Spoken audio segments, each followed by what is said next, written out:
আউযুবিল্লাহি মিনাশ শাইতানির রাজীম। বিসমিল্লাহির রহমানির রহিম। আসসালামু আলাইকুম ওয়া রাহমাতুল্লাহ। দেশ বিদেশে যে গ্রন্থটি মানুষকে নিরাপত্তা দিতে চায় সেই গ্রন্থটি হলো আল কোরআন। এই আল কোরআন যদি বিশ্বের সবখানে মানা হয়, এর আইন যদি প্রয়োগ করা হয়, এমনকি আমাদের দেশে, তাহলে এই কোরআনের কারণে, কোরআনের শাসনের কারণে, কোরআনের নিয়ম নীতি পালনের কারণে মায়ের পেটে শিশুরা কখনো গুলিবিদ্ধ হবে না, দেশের সাধারণ মানুষদেরকে কখনো মারা হবে না, এমনকি কোনো ব্লগারও মরবে না, পীরও মরবে না, সাধারণ মানুষ তারাও মৃত্যুবরণ করবে না, তাদেরকে বাঁচিয়ে রাখবে এই কোরআন। কোনো প্রকাশক মরবে না, কোনো পীরকে মারা হবে না, কোনো সাংবাদিককে মারা হবে না, কোনো সাহিত্যিককে মারা হবে না, কোনো হুজুরদের কাউকে মারা হবে না, বিদেশিরাও মরবে না, স্বদেশিরাও মরবে না, লগি বৈঠা দিয়ে কখনো কোনো মানুষ মারা হবে না, কোনো আস্তিক মরবে না, কোনো নাস্তিক মরবে না। সকলকে প্রথমে এই কোরআন ইজ্জত দেয়, ফ্রিডম, স্বাধীনতা দেয়।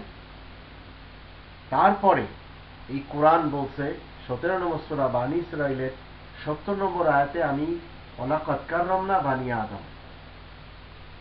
প্রথমে সকলকে আল্লাহ রাব্বুল আলামিন ইজ্জতের অধিকারী করেন। 18 নম্বর সূরা আল কাহফের 29 নম্বর আয়াতে স্বাধীনতা, সকল মানুষ যে দেশে এই কোরআনের নিয়ম নীতি প্রচলন হবে, প্রচার প্রসার হবে এবং আইন প্রয়োগ হবে, সেই দেশের মানুষ স্বাধীনভাবে বসবাস করবে। কেউ কোনো মানুষের হাতে মৃত্যুবরণ করবে না, এমনকি সরকারও কাউকে মারবে না। আল্লাহ বলছেন, ওয়াকুলিল হাক্কু মির রাব্বিকুম ফামান শাআ ফালিউমিন ওয়া মান শাআ ফালিয়াকফুর। সত্য তোমাদের রবের পক্ষ থেকে এসেছে, যার ইচ্ছা সে মেনে চলবে, যার ইচ্ছা সে অমান্য করে চলবে। তবে যারা মানবে তাদের গণ্ডি ভিন্ন থাকবে, যারা অমান্য করবে তাদেরও সীমানা ভিন্ন থাকবে। এটা রাষ্ট্র করবে।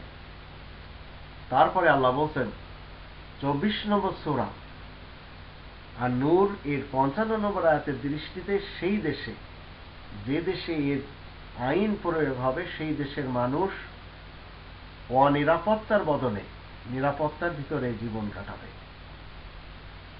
মিন বাদি খাউফিহিম আমনা, তাদের কোনো ভয়ভীতি থাকবে না, হোক তারা আল্লাহ ভীরু, হোক তারা আল্লাহ বিদ্বেষী। কারণ এই যে কোরআন, এই কোরআন মানব সমাজকে এমন পথ দেখায় যে পথে চললে মানুষ শান্তি পায়, যার জন্য 17 নম্বর সূরা বানী ইসরাইলের 9 নম্বর আয়াত প্রমাণ করে। এই কোরআন যখন মানুষ মানা শুরু করে, তখন তাদের সমস্ত ভয় ভীতি আল্লাহ আস্তে আস্তে দূর করে দেন এবং তারা শান্তির ছায়াতলে এসে যায়। তবেই তো আল্লাহ রাব্বুল আলামিন 24 নম্বর সূরা নূরের 55 নম্বর আয়াতে বলে দিয়েছেন। আজ আসুন আমরা সবাই মিলে অন্তত চেষ্টা তো করি। আজ এমন একটি দেশে আমরা বসবাস করছি, যে দেশে ছোট ছোট শিশুদেরকে মেরে ফেলে দেওয়া হচ্ছে, ছোট ছোট কন্যা সন্তানদের সাথে ধর্ষণ করা হচ্ছে, যে দেশের নারীদের নেই কোনো অধিকার, নেই কোনো মান ইজ্জত, যে দেশে ক্ষমতাধর দুর্নীতিবাজরা যা ইচ্ছা তাই করে যাচ্ছে। মায়ের পেটে একটি শিশু, মায়ের পেটে, মায়ের গর্ভে একটি সন্তান নিরাপদে নেই। আপনি কোন মুখে এমন নেতা নেত্রীকে সাপোর্ট করছেন যার অধীনে মানুষ মরছে? আপনি কোন সেন্সে নিজেকে বলছেন যে আমি মুসলমান, আমি 5 ওয়াক্ত নামাজি, এমনকি আপনি দুর্নীতিবাজ দেশ প্রধানের সাপোর্টার?